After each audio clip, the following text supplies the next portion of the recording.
Kembali lagi di channel Up Info.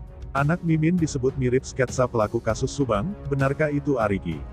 Namun sebelum kita bahas, mohon subscribe channel ini dulu, biar kamu gak ketinggalan info-info menarik dari kami. Kalau sudah subscribe, mari kita lanjut. Kepolisian Polda Jawa Barat telah mengumumkan sketsa terduga pelaku kasus pembunuhan ibu dan anak di Subang.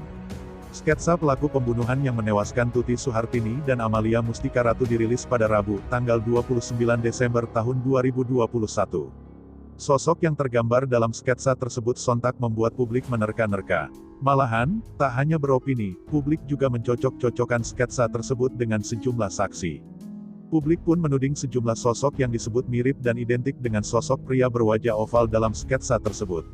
Setelah Danu, kali ini publik juga mengaitkan sketsa terduga pelaku kasus Subang dengan sosok Arigi yang merupakan anak Mimin.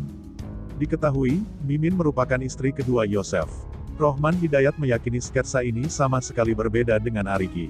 Berkaitan dengan saksi yang disampaikan berhubungan dengan anak Bu Mimin, itu kan sudah diperiksa di Polres, fotonya juga sudah ada. Kalau memang benar itu sesuai sketsa anaknya Bu Mimin, saya kira itu bukan hal yang sulit buat Polda hari ini ya, tidak perlu membuat sketsa lagi kalau sketsanya mengarah ke anaknya Bu Mimin, kata Rohman seperti dikutip dari Tribun News Bogor pada Jumat, tanggal 31 Desember tahun 2021.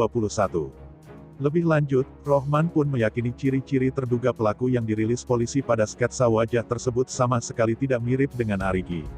Saya meyakini kalau lihat, karena saya juga kenal dengan anak Bu Mimin, saya pikir tidak ada yang menyerupai dengan sketsa yang dirilis oleh Polda kemarin, katanya. Dengan dirilisnya sketsa ini, kata Rohman, fitnah yang diarahkan publik pada kliennya sudah terbantahkan. Ini memperkuat, saya sampaikan di awal, klien saya memiliki alibi yang kuat. Bahwa Pak Yosef dan Bu Mimin saat kejadian tidak ada di TKP. Ada saksi yang melihat, mendengar, menyaksikan di malam kejadian sampai pagi hari Pak Yosef dan Bu Mimin di rumahnya Serang Panjang, jelas Rohman.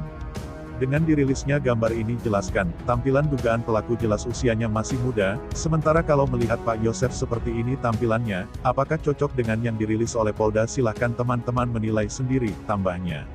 Sketsa wajah bisa saja salah. Pada Rabu, tanggal 29 Desember tahun 2021, Polda Jabar telah mengungkapkan sketsa pelaku terduga pembunuhan Subang. Menurut Kriminolog Universitas Indonesia, UI Adrianus Meliala, sketsa pelaku bisa saja terjadi kesalahan. Dikatakannya, sketsa tersebut didapat dari penuturan saksi. Mestinya, kata Adrianus Meliala saat dihubungi Tribun News Bogor, sketsa wajah pelaku kasus Subang berasal dari keterangan saksi. Kriminolog, bisa benar, bisa salah. Namun, menurutnya sketsa tersebut bisa saja menjadi salah. Masalahnya, kalau ingatan saksi sudah terdistorsi, bagaimana? Distorsi bisa terjadi karena kebanyakan ditanyain, karena sudah kelamaan atau karena saksi membaca atau mendengar hal-hal baru yang mungkin mempengaruhi kesaksiannya, kata Adrianus Meliala. Polisi sendiri baru merilis sketsa terduga pelaku kasus Subang setelah 4 bulan penyelidikan. Menurut Adrianus Meliala, hal tersebut dikarenakan polisi tidak memiliki gambaran detail terkait ciri-ciri pelaku pembunuhan Tuti dan Amalia. Maka itu, menurutnya polisi perlu melakukan banyak langkah lain guna meyakini gambaran yang didapat. Karena tidak ada yang melihat langsung, jelas dan utuh.